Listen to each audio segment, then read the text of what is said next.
बिस्मिल्लाहिर्रहमानिर्रहीम अस्सलामुअलैकुम and welcome to All About Kitchen. आज जो रेसिपी मैं आपके साथ शेयर करने जा रही हूँ वो एक बहुत ही मज़ेदार से टी टाइम स्नैक की रेसिपी है। जैसे कि चाय के टाइम पे कुछ दिल चाहता है इस तरीके से खस्ता करारा सा खाने का, तो ये बहुत ही मज़े की एक तो रेसिपी है।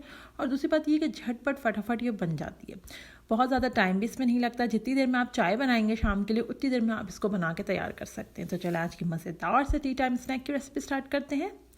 टी टाइम स्नैक बनाने के लिए हमने यहाँ पर जो है एक बाउल ले लिया और इसके अंदर जो है मैंने एक अंडा डाल दिया है। तो एक आप अंडा डाल लें मीडियम साइज़ का, और फिर उसके बाद उसके अंदर हम डालेंगे 1 कप मैदा। अब मैं इसके अंदर डाल रही हूँ 1 कप मैदा, जो मैंने बताया 1 कप मैदा हमने डाल दिया है रेगुलर घरों में जो चाय का कप होता है उससे।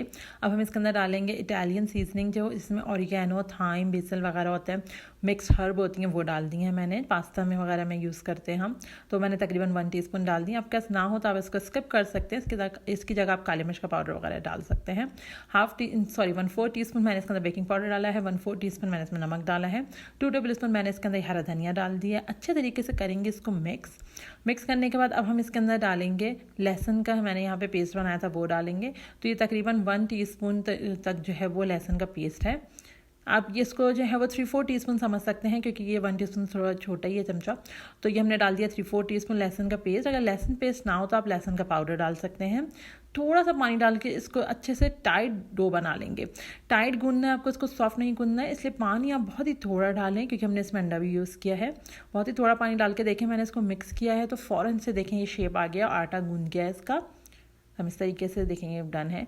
तो अब मैं इसको कवर करूँगी, कवर करके हम इसको तकरीबन 15 से 20 मिनट कोने पे करेंगे, साइड पे रखेंगे। आप चाहें तो फ़ौरन भी बना सकते हैं, कोई इतना इसको रेस्ट टाइम देने की ज़रूरत नहीं है, लेकिन ये कि 10-15 मिनट छोड़ देंगे तो अच्छा ये टाइट हो जाएगा।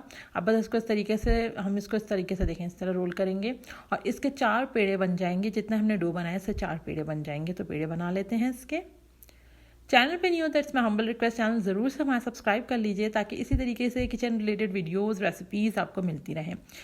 ये मैंने इसके 4 देखें इस तरीके से बना लिए बॉल्स। अब मैं इसके जो है ये सब पेड़े बना लूँगी। तो इस तरीके से हम चारों के पेड़े बनाकर इसको बेलना शुरू करेंगे। बेलते मैं आपको बताती हूँ कि किस तरीके से हमें बेलना है। तो देखिए, बेलने के लिए हमें ये करना है कि हमने जो एक पेड़ा लिया है उसको इतना बेलना है कि ये बहुत ज़्यादा पतला ना हो। इस चीज़ का ख्याल रखें। अगर बहुत ही आप बारीक बेल लेंगे तो उससे पता है क्या होगा कि ये जो है ना, ये बिल्कुल पापड़ जैसे बन जाएंगे। तो हमें वो नहीं चाहिए, हमें थोड़ा सा इसको सॉफ्ट रखना है, थोड़ा क्रिस्पी रखना है। तो मैं आपको दिखाती हूँ कि कितनी हमें इसकी थिकनेस छोड़नी है जो हमने इसको रोटी को बेलना है। तो ये अभी देख लेते हैं इसको बेलने के बाद।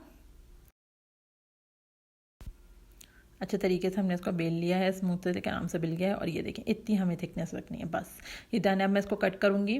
तो हम इसको अपने शेप से, अपने जो आपको पसंद हो उस तरह से आप काट सकते हैं इसको। मैंने इसको सिंपल सीजर से नाइफ से काट लिया है बस।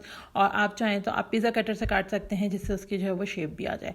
अब हमने क्या करना है, इसको डीप फ्राई करना है। तो ऑयल को हमने लो टू मीडियम हमने जो है वो उसको डीप फ्राई करना है। तो ऑयल को मैंने गर्म कर लिया था। अब लो टू मीडियम हीट पे मैं इसको कर रही हूँ डीप फ्राई हमें बस इतना करना है जितने में कलर आ जाए।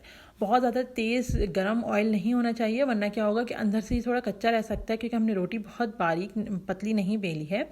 तो हमें इसी हिसाब से इसको करना है, लो टू मीडियम हीट पे।